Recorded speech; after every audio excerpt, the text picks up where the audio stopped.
Hello students, I hope you all are happy and safe. As you know, I am teaching you chemistry. Chemistry is a part of your science. Chemistry. So it is very interesting.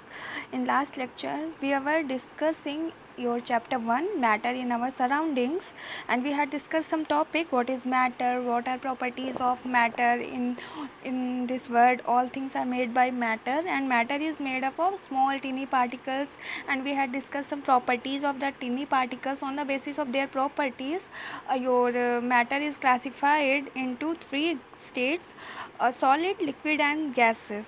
So in this lecture we have to discuss properties of solid, properties of liquid and properties of gases, which are related to properties of your particles, properties of matters.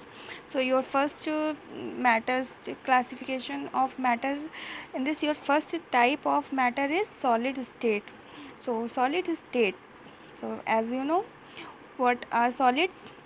As in this picture you can see, sorry, in this picture you can see solids जैसे bricks, stones, chalk, duster, table, chair, जितनी भी चीज़ें हैं आप देखते हो solid form में जो फ्लो नहीं कर सकते वो सॉलिड्स होते हैं. तो उनकी कुछ प्रॉपर्टीज़ क्या है? तो properties of solid state are: solid has definite shape and fixed volume. हाँ जी, तो definite shape and fixed volume means इनका जो शेप होता है वो पूरी तरह से डिफिनिट होता है एंड वॉल्यूम फिक्स होता है. डिफिनिट शेप का मतलब ये इनका शेप चेंज नहीं हो सकता. ठीक है, इनको अगर नॉर्मल देखा जाए तो इनका शेप चेंज नहीं होता है, इनका फिक्स्ड वॉल्यूम होता है. और ऐसा क्यों होता है? I will tell you.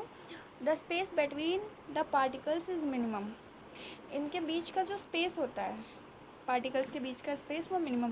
देखो फर्स्ट पॉइंट जो आपका है इसको आपको याद करना होगा. Solids have definite shape and fixed volume. ठीक है, उसका the space between the particles is minimum. आप कहेंगे ये क्या है मैम? तो आप नेक्स्ट इस स्लाइड में आप देख सकते हो ये सॉलिड है, कोई एक सॉलिड लिया हुआ है. सॉलिड को माइक्रोस्कोप से देखने पे आपको ये बॉल जैसी जो स्ट्रक्चर आपको ये दिख रहा है, बहुत सारे बॉल्स दिख रहे हैं, चिपके हुए हैं. ठीक है, तो इसमें क्या होता है? ये होता है कि ये जो बॉल्स हैं, देखिए आप इसमें किस इनके बीच में स्पेस आपको कहीं स्पेस दिख रहा है? कोई स्पेस दिख रहा है इस स्ट्रक्चर में? जो आपका बॉल्स जैसा वाला स्ट्रक्चर, बहुत सारे बॉल्स कलेक्ट होके दिख रहे हैं, ये जो है ये किसी भी सॉलिड स्टेट को माइक्रोस्कोप से देखने पे वो आपको अंदर से ऐसा दिखेगा. ठीक है, जैसे आपको जर्म्स जो होते हैं नहीं दिखते हैं हाथ में, बट अगर आप माइक्रोस्कोप से देखो तो आपके हाथ में बहुत सारे जर्म्स दिखेंगे ना, वैसे ही कुछ है ये. तो सेकंड प्रॉपर्टी कि इनके बीच में स्पेस बहुत कम होता है.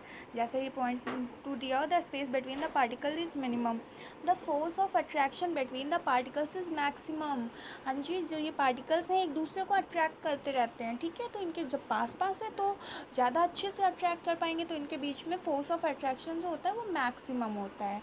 The moment of the particle is minimum. आप देखो ये वेल पैक्ड होते हैं, जो पार्टिकल्स हैं इतना अच्छे से पैक हैं कि ये मूवमेंट कर नहीं सकते. अट्रैक्शन फोर्स की वजह से इनमें मूवमेंट ना के बराबर होता है. They are least compressible. अब इनके बीच में स्पेस ही नहीं है, आप इसको प्रेस करोगे तो क्या ये प्रेस होगा? नहीं. तो इसमें जो कंप्रेसिबिलिटी जो शो करती है, कंप्रेसिबिलिटी का मतलब होता है किसी चीज़ को प्रेस करना. ठीक है, और प्रेस करने के बाद वो प्रेस हो जाए, और जैसे ये समझ लिया आप रबर की कोई बॉल होती है तो वो प्रेस हो जाती है, मतलब उसमें कंप्रेसिबिलिटी की प्रॉपर्टी होती है. बट सॉलिड्स जितने उसमें बहुत लीस्ट होती है, कम होती है. तो जितने भी हार्ड सॉलिड्स होते हैं उनमें कंप्रेसिबिलिटी नहीं होती, लीस्ट होती है, कम होती है. देयर रेट ऑफ डिफ्यूजन का मीन्स होता है फैलना.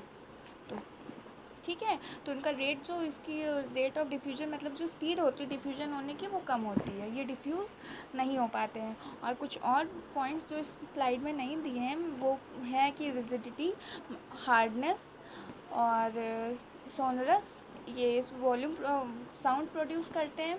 इनके मेल्टिंग और बॉइलिंग पॉइंट हाई होते हैं, मतलब ये मेल्ट जब करते हैं या बॉयल होते हैं तो उनके लिए बहुत ज़्यादा टेम्परेचर की रिक्वायरमेंट होती है. तो सॉलिड की ये कुछ प्रॉपर्टीज़ हैं, आप इनको डिटेल में बुक से देख के लिख सकते हो.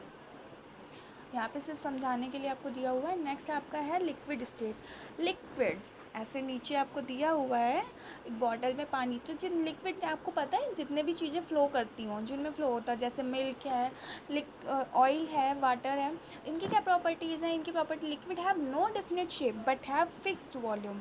हाँ जी, इनका जो शेप होता है वो डिफिनेट होता है। मतलब आप देखो, अगर आपको पानी आपने बॉटल में लिया तो उस शेप का हो जाएगा, ग्लास में लिया तो उस शेप का हो जाता है, पर वॉल्यूम फिक्स रहता है। अगर आपने 100 ml पानी स्टोर करके रखा हुआ है बॉटल में, तो ग्लास में भी वो 100 ml ही रहेगा।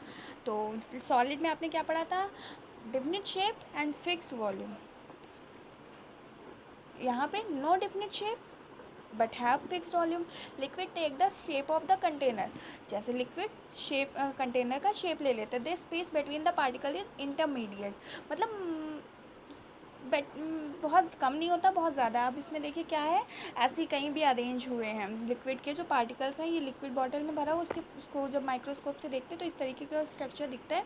इसमें आप देख सकते हो क्या है कि बॉल्स जो है इरेगुलर अरेंजमेंट है, जिसकी वजह से इसका शेप जो है वो फिक्स्ड नहीं रह जाता है, और जो इनका इंटरमीडिएट स्पेस होता है थोड़ा बहुत होता है इनके बीच में, इससे ये कंप्रेसिबल हो जाते हैं।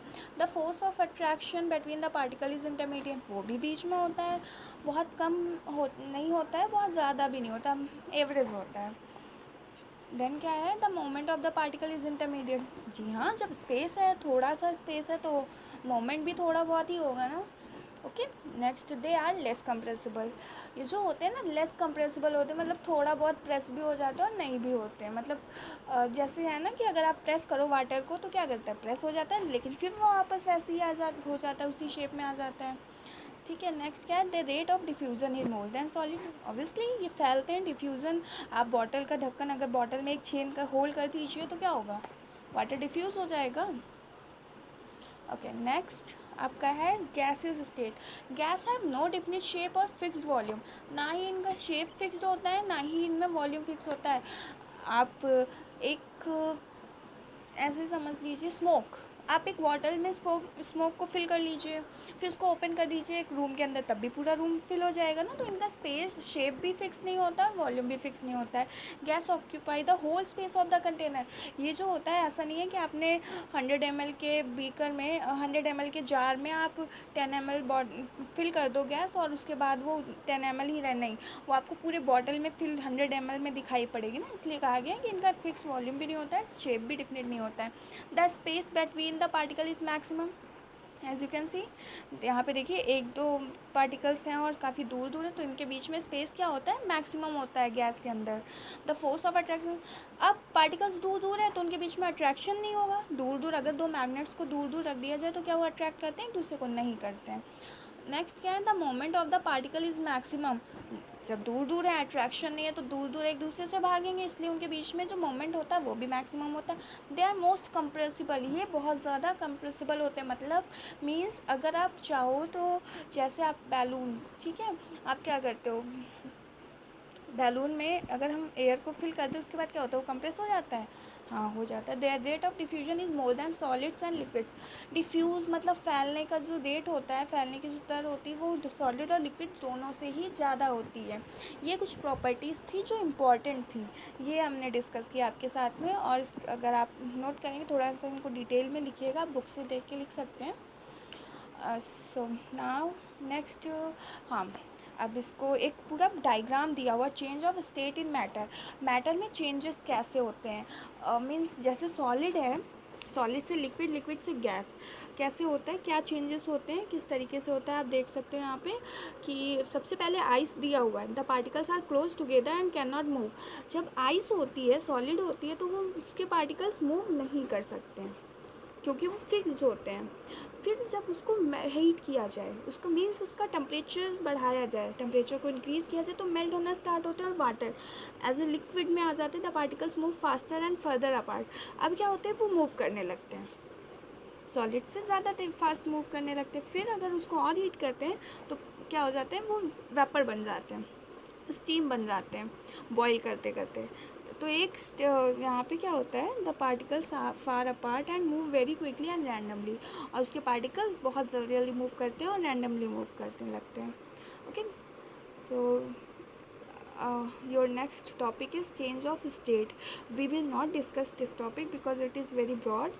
अब थोड़ा सा एक व्यू ले करके जाइए इसका कि वेन क्या होता है चेंज ऑफ स्टेट, वही जो हमने इस लास्ट वाली स्लाइड में आपको दिखाया, ice water then steam, boiling water then steam, same solid to liquid, liquid to gas, कैसे चेंज होता है, किस तरीके से चेंज होता है, ये हमें चेंज इसमें देखना है। ये जो चेंजेस होते हैं इनके फिनोमेना होते हैं, मीन्स अगर सॉलिड से लिक्विड में चेंज हो रहा है इसको क्या कहते हैं, लिक्विड से गैसेस में हो रहा है इसे क्या कहते हैं, गैसेस से वापस लिक्विड, लिक्विड से सॉलिड, और सॉलिड से सीधे गैस, और गैस से सीधे वापस सॉलिड में, इनका पूरा एक फिनोमेना है। We will discuss in next lecture. When a solid is heated it change into liquid, when a liquid is heated it change into gas, है ना। सॉलिड को हीट करते हैं लिक्विड होता है, लिक्विड को हीट करते हैं गैस हो जाता है, गैस को ठंडा करते हैं लिक्विड बनता है, लिक्विड को ठंडा करते हैं तो सॉलिड जम जाता है ना। ऐसा एग्जांपल देखिए, बर्फ़ से शुरुआत करते हैं, आइस, आइस को गर्म करते हैं वाटर, वाटर को क्या करते हैं और थोड़ा सा गर्म करते हैं स्टीम, भाप बन जाता है, फिर उसी स्टीम को ठंडा करते हैं वो वाटर, वाटर को और ज़्यादा ठंडा करते हैं वो वापस आइस हो जाती है ना। तो यही है, इसी फिनोमेना को हमें और ज़्यादा ब्रॉड तरीके से पढ़ना है। आपने इससे पहले भी पढ़ा होगा जो प्रॉपर्टीज़ हैं, बट अभी आपको बहुत ज़्यादा ब्रॉड तरीके से पढ़नी है। तो okay, so thank you, have a good day. अगर कोई प्रॉब्लम होती है तो आप इस वीडियो को बार बार देखिएगा, आपको समझ में आ जाएगी।